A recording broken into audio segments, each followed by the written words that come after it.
All right, we got a great episode coming up for you today. As you know, you can't go a week without getting a dose of Kyrie Irving news. This time from a respectable source around the NBA, an article that suggests maybe we are moving closer to the return for Kyrie Irving. We talk about what that looks like, how much information we can really take away from this, and the possible scenarios that could play out were Kyrie to return to the court. Yeah, this is it. Once a week, we're going to do this. Maybe for the rest of the year. You got to talk about it. He's the third best player in the team. Wherever you want to rank him. He's important. It's important for the Nets' overall chances. The situation with him either playing, sitting, or being traded, like whatever that situation is, it's tantamount to what happens with the Nets season. Some news that came in on that front. We'll talk about what it all means, good or bad. But first, the theme music.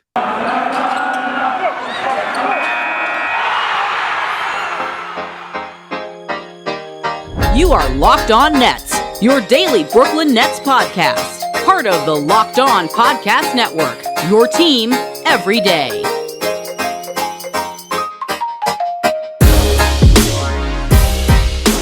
Brooklyn, yo. All right, welcome back to the Locked On Nets podcast on the Locked On Podcast Network. It's your team, the Brooklyn Nets, every single day. I am Adam Armbrecht. He is Doug Norrie. And we thank you for making us your first listen of the day, free on all those great platforms. And also remind today's episode is brought to you by Truebill. You can go ahead and use Truebill, which is the new app that saves you money by helping you identify and stop paying for subscriptions that you don't want or need, and can even negotiate better deals on those you want to keep. Here on a Tuesday, before the Brooklyn Nets will take on the Toronto Raptors, fortunately, unfortunately, as the world turns, so too does the Kyrie Irving news. Doug, are you excited to dive in on, listen, starting with an update, an article from Shams on The Athletic, and then also really expanding out a little bit to what different versions of this situation could look like for the Brooklyn Nets and even the NBA overall here as we move through the towards the midway point of the season. Yeah, so Shams Charania comes out. Shams Charania from The Athletic, obviously one of the prominent news deliverers, news deliverers, sources in all basketball, comes out with an article for The Athletic today that details optimism around Kyrie Irving returning to the Nets. In terms of detail, that is just about it. Rather than, I can sum up the article to say a lot of stuff everyone already knows about Kyrie. Unvaccinated, New York City vaccine mandates. Nets have chosen to not make him a part-time player. Therefore, he is sitting at home and he's not playing. So that's the long and short. We've all known this information forever. Shams really kind of doesn't give a ton of other information except for, there's optimism that he's been in contact with Kevin Durant, that there's some tone or something has changed around the situation that is worth mentioning.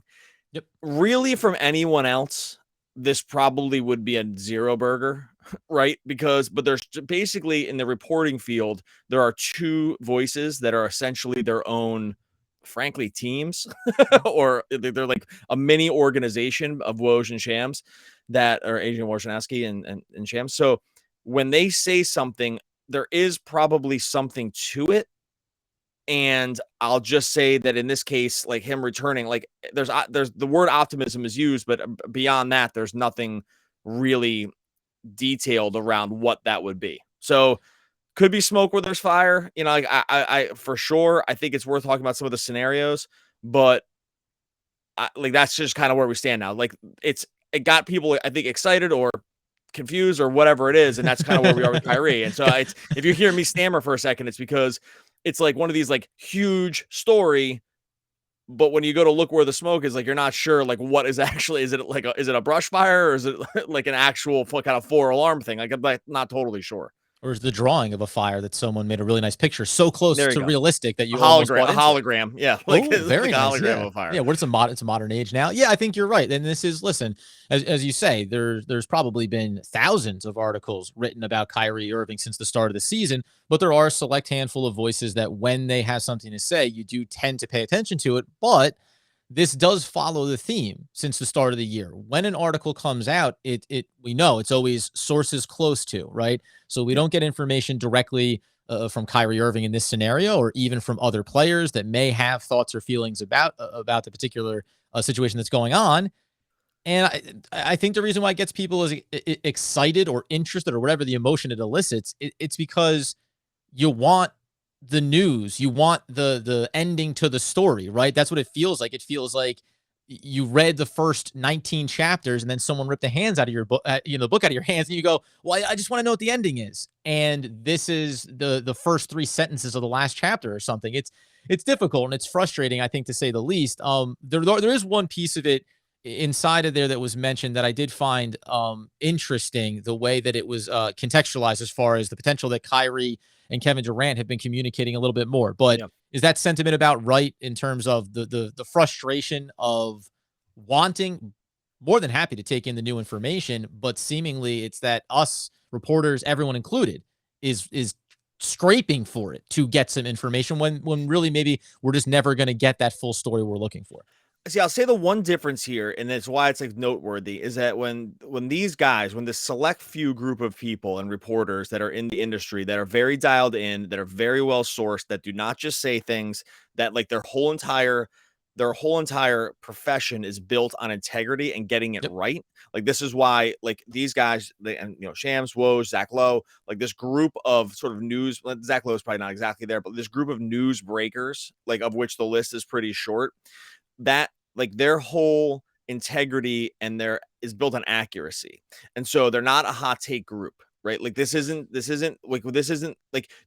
trying to fill the A block on some ESPN show. Like No, but but good. but these voices are a little, and again, I'm not knocking any of them, but these voices are tied to the reason why I get information is because I'm trusted on both sides of things, right? No one's concerned that I'm going to overstate something. I think more what I mean is like I want the full story. I want Oh yeah, all yeah. the information, Right. understanding that that you're not going to get it, Yeah, yeah, exactly. So this is like so what these guys also are, unfortunately for us, is like fans that consume things, or people that consume stuff about it, is that they are essentially PR arms of either the team or the player, right? Right. Like and like they're not saying things just that they just pick out of the atmosphere because they just they walked around a random alley and heard it, like or they tap someone's phone. People feed them this information because they want to form a narrative around the situation. Like so that's what I mean, like they're almost essentially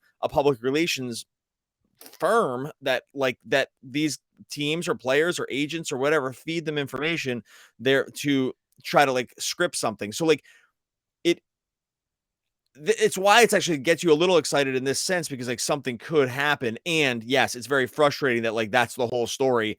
And then you get to the end of it, you're like, oh, I actually didn't really learn that much. He's still not playing. There's no clear Right. path.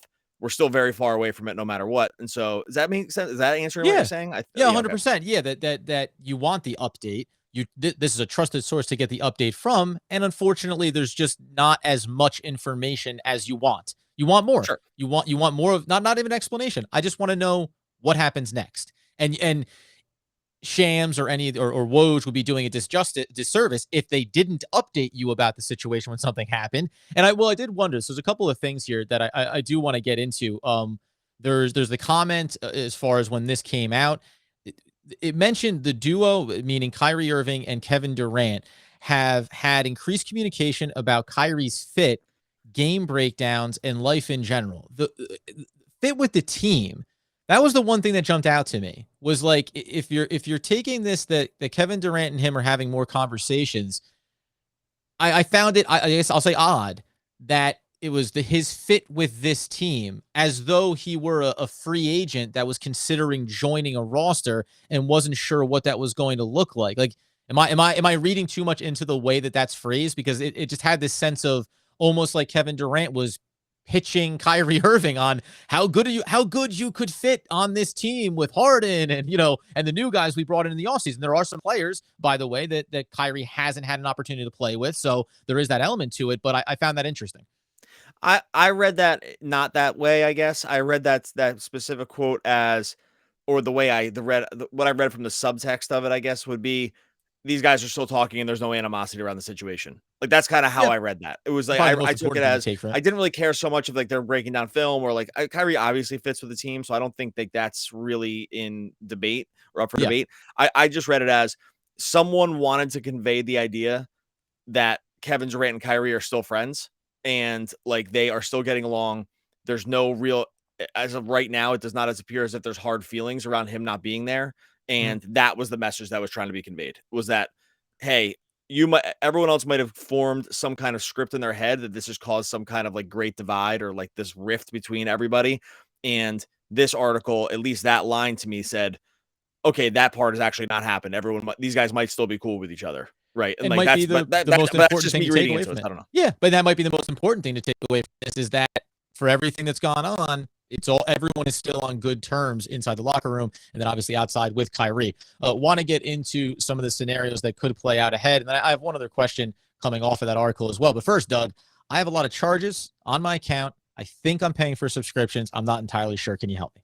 Oh my goodness, the free trial thing, folks. Well, you signed up for it. You've been down there, I you love signed it. up for the free trial. You promised yourself, oh, 3 days I'll cancel, 7 days I'll cancel, 1 month I'll remember to cancel. You don't remember to cancel. That is where True Bill comes in to get that part of the business out of you. Like they figured out how to get those greedy corporations to stop pocketing your money with those free trials when they start hammering that credit card. True Bill is the new app. Helps you identify and stop paying for subscriptions you don't need, you don't want, or you just forgot about. I think that last one's the one that we're probably all guilty of at some point. On average, people can save up to $720 a year with Truebill. Companies make those subscriptions. They make it hard to cancel. Sometimes it's hard to find the link. You think you canceled it, but then you just get billed again. You could have sworn you did it, but there's no way to prove it. Truebill clears all of these problems away for you. It's like a concierge that cancels the unwanted subscriptions for you. They have 2 million users that will tell you how well it worked for them to save them over total $100 million, not per person. Doesn't save you $100 million per person. In total, it saved you $100 million.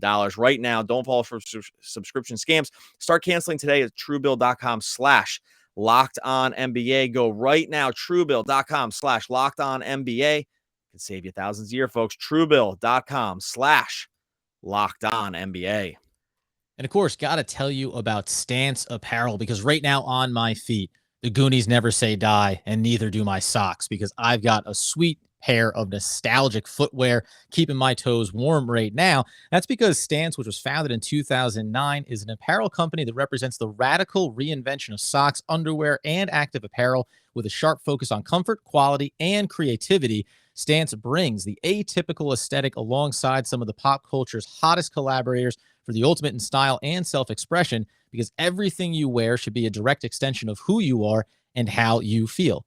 And I feel like I love the Goonies. I was born in 85. The movie came out in 85. That's pretty much all it takes for me. Take me on a treasure hunt. I want to find a pirate ship. These things are comfortable. They are well above the quality of socks you're buying out there in the streets, wherever stores you're going to. They're incredibly comfortable. They fit really well. And I love having a little bit of flair. When I walk downstairs in the morning, my girlfriend catches my socks in her eye and says, "Hey, guy, you're looking fresh." And I know that I am. Guess what? Stance believes that the perfect fit matters more than fitting in. And that's why for those who want to feel good, do good as well. You can go see for yourself by registering for an account at stance.com and get 15% off your first order. That is promo code locked on at checkout to apply that 15% discount off on your first purchase. Enjoy the color and comfort of a life less ordinary with Stance.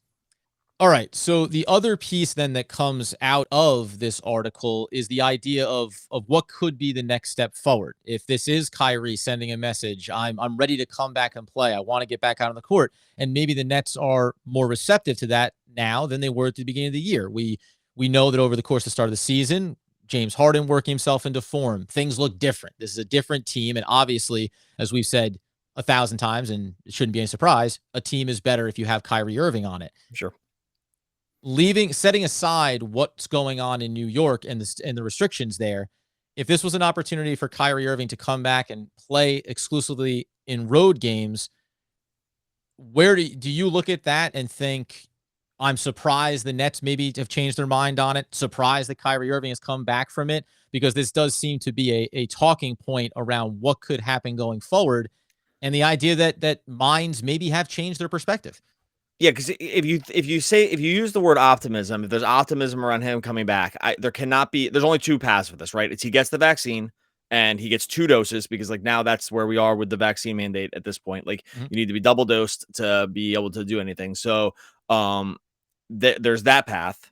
And then the other path is be a part-time player and just only play road games and practice. Because I believe there's a situation where the Nets have where they were granted the ability to just not have to adhere to vaccine mandates within their Private practice facility, facility. but I'm not sure. I'm not sure that's changed. Anyway, so the last I heard about that was the case. So those are the only two paths.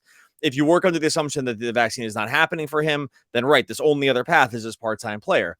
And so I wonder about this part-time player thing. I'm gonna say first that so there's lots of things to consider here, right?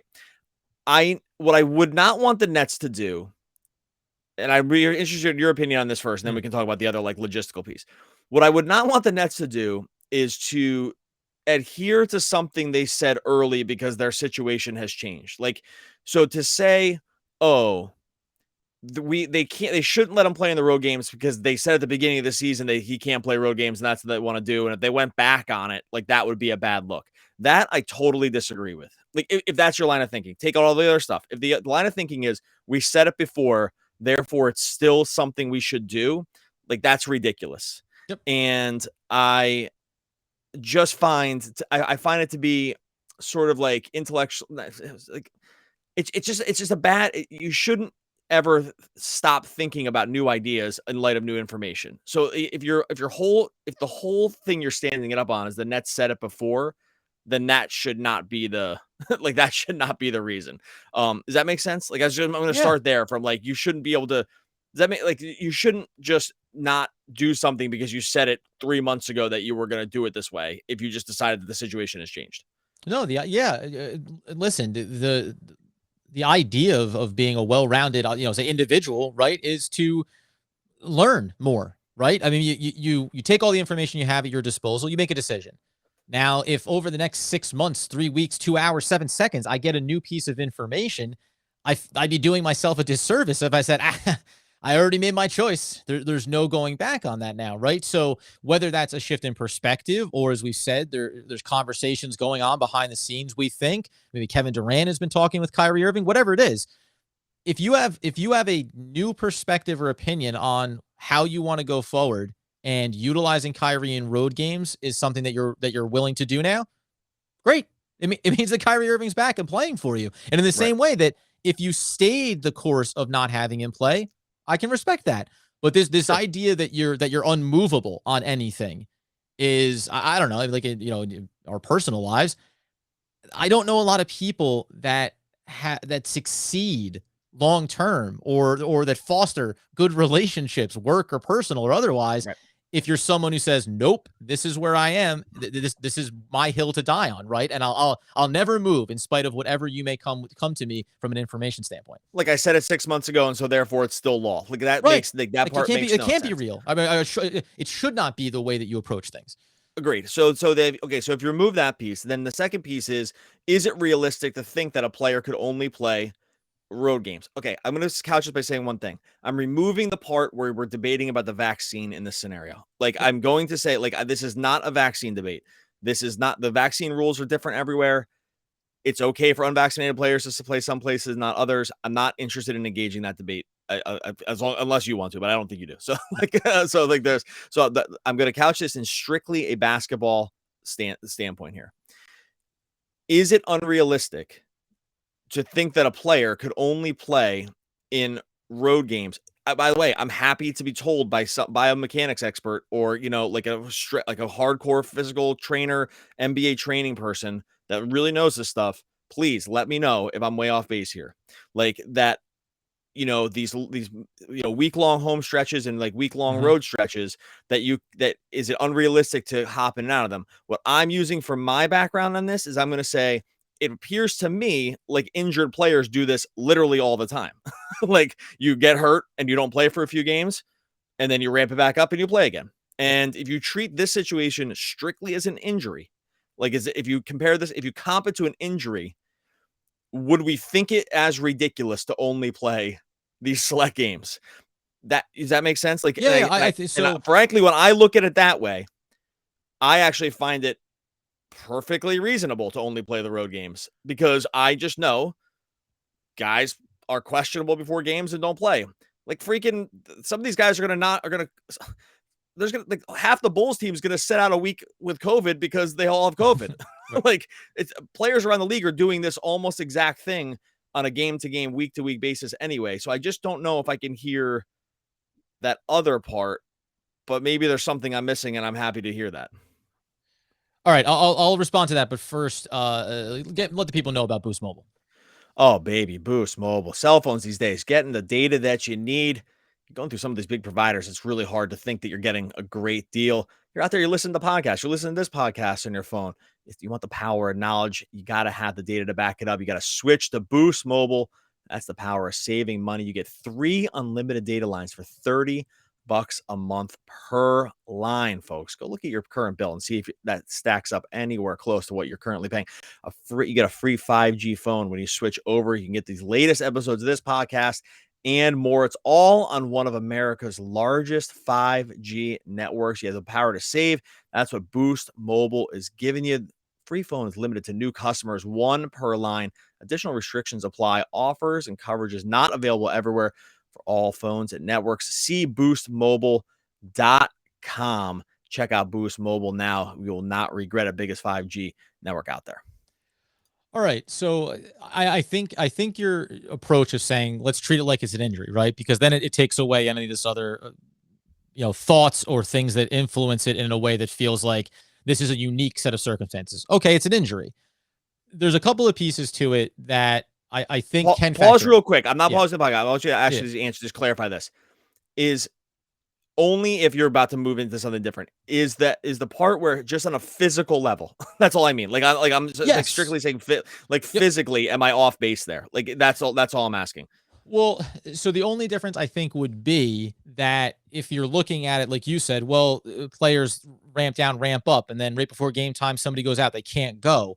The difference, I guess, in this scenario would be that there's a set of games that they're very clearly that it doesn't matter. There is no ramping up and getting ready for those. It's only going to be for the X number of games that are on the schedule in a certain location. So if it was an injury, you can only, if you need to ramp up to get ready to play, and then you need to get into game reps.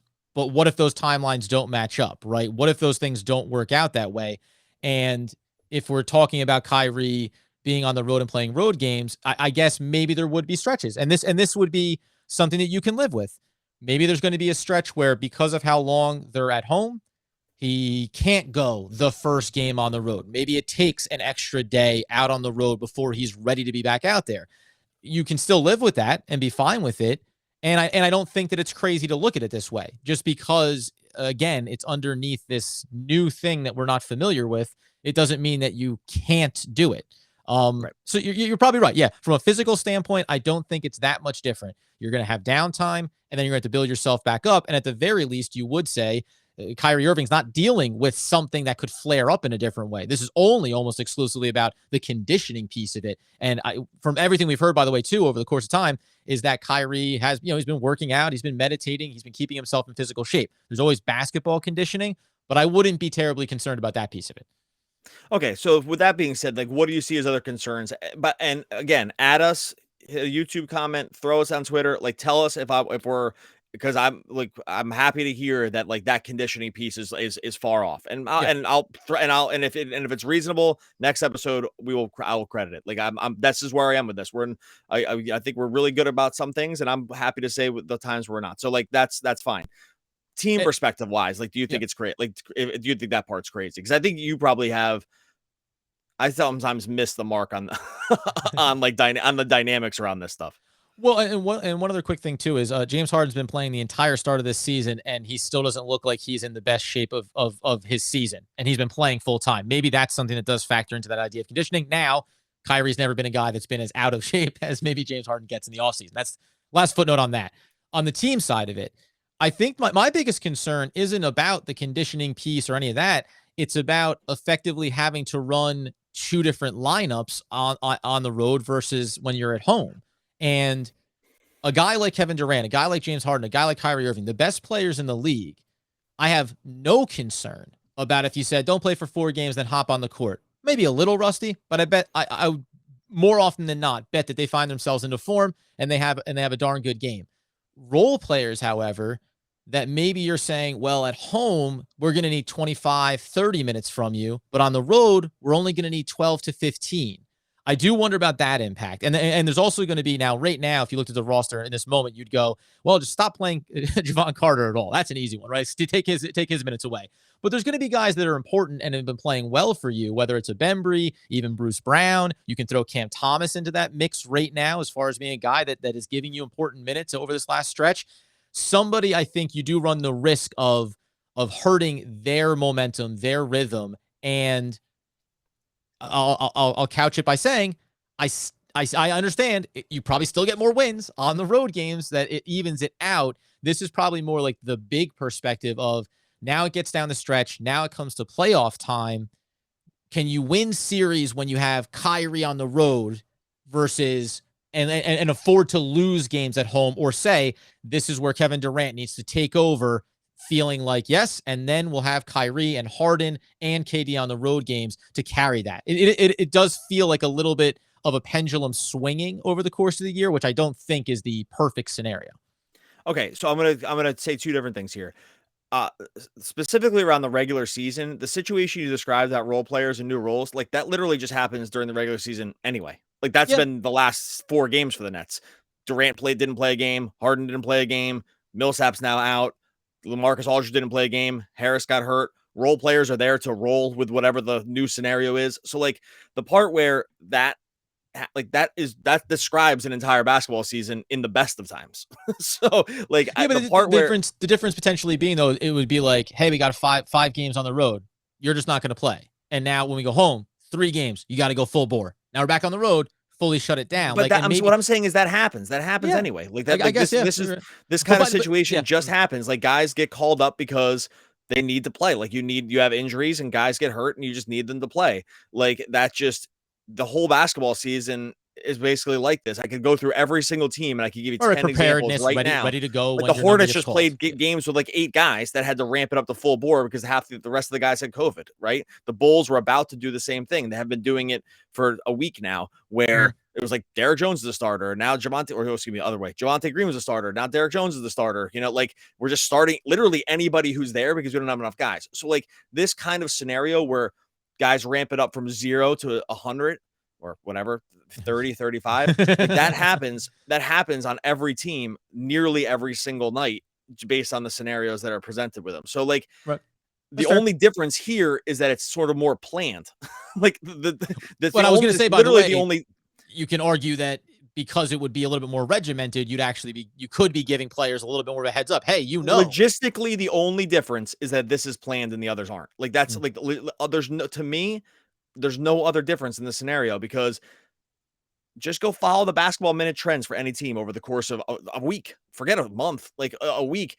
It's all over the place with who plays, who doesn't, like who steps up, who fills in. You need 240 minutes. It does not get filled the exact same way every night. That's just the nature of the game.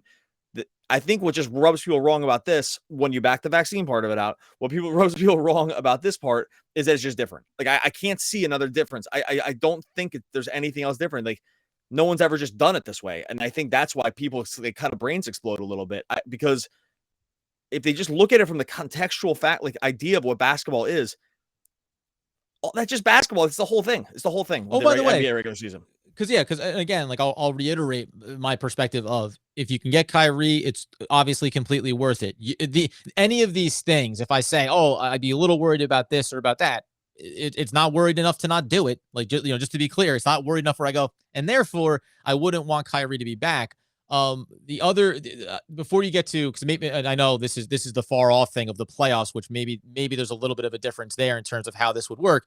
But then the other piece is, and I wonder now, I'll say, I don't think this could be a bigger factor on different teams, but with the way the Nets are constructed, if you think about adding Patty Mills in the offseason and you think about Cam Thomas getting this little bit of a run here where you're talking about 2 guys that primarily you want offensive output from, right?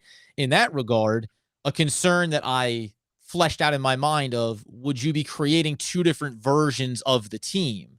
two different systems almost that you're running. I'm sure you'll probably say, yeah, and on the nights when stars don't play, you do something different. It looks different. I think I'm probably less concerned about that piece of it. I thought maybe I would be, but after I looked at it, it just kind of felt more like, okay, so you'll be taking out scorers and you'll be putting in a better scorer, a more creative scorer, a better on-ball player, and you probably don't lose or create any real disruption across of it. And we haven't even gotten to the biggest piece of it, but I think that's probably where you would fall on that too. NBA is just a game of adjustments. It'd be weird in the playoffs. Like, again, I'm going to say one more thing. I actually don't think this is going to happen. I should be very clear. I just think the odds of this are probably still very low. Because I just think that there's probably other speed bumps that are non-basketball, really actually that are just non-basketball related, whether it's, vaccine, adherence, whether it's just optics, whether it's like the team doesn't want it. I think there's actually a lot of other non on the court stuff that probably gets in the way of this. And so, well, by the way, I agree with you. I think it's unlikely that this ends up being the scenario that plays itself out. But the biggest benefit to this, which we didn't touch on, it's like, what's the benefit other than just having Kyrie and he's Kyrie? The biggest benefit would be you'd be saving a ton of minutes for Kevin Durant and James Harden, two guys that we've been so concerned about the level that they have to do here. Having Kyrie for road games would be opportunities to go, hey, how about you do some of the heavy lifting for this road trip? And then I'll dial it up back on the home court, right? Like that would be obviously a massive benefit to this playing itself out. And again, to your point, I unfortunately, until I hear the concrete article that comes out from whoever, this all just does feel like fleshing out possibilities as opposed to concrete, realistic opportunities. My strong suspicion among players, I'm totally making this up, but my strong suspicion is that if you you gave each guy a truth serum and they just had to give the actual answer, everyone's answer first would be, I wish he would just get the vaccine and come back. Like I think across the board, that would be like 100%. Right. Now, after that, I really probably would guess that like the second answer would be, I wish he would just come back and play. Like, I wish we could just move passes and come back and play, because if you're looking at only from just a basketball framework, there's no chance these guys don't want him back.